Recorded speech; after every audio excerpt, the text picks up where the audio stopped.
तो चलिए शुरू करते हैं। एक्जामको कुरा नगर यार, मैले त सामाजिक पेपरमा गीत लेखेर आएको छु। तैले त गीत मात्र लेखेछस्, मैले त कविता शायरी जोक सबै लेखेर आएको छु, त्यो पनि म्याथ पेपरमा। अनि तिमीले त मेरो अगाडि जान्ने परेको छ, सबै त्यसको सार्छु बनेको होइन। के को जान्ने हुनु, गफ दिएको रहेछ नि मलाई। एक्जाम सुरु भएपछि त नङ टोक्दै बसिरहेको थियो। मेरो क्लासमा त सबै जान्ने परेको थियो, कसैले कसैको सारेन। साले तू मेरो क्लासमा त कोही जान्ने थिएन, सबले मेरो सारिरहेको थियो। हामीलाई त तिमीले कहिले सार्न दिँदैन थियौ त, अरूलाई चाहिँ किन सार्न दिएको? फ्रीमा सार्नु दिएको होइन नि मैले, सबैबाट 20 रुपियाँ उठाएको अनि मात्र सार्नु दिएको।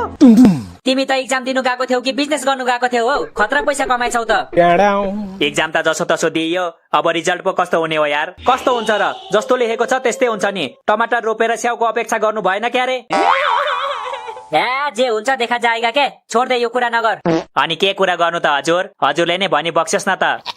के भनी बक्सोस् भन्छ यसले फेरि? म राजा हो र मसँग यसरी बोलेको हो त नि? त यो टोलको सबै कुकुरहरूको राजा हो, थाहा छैन तँलाई?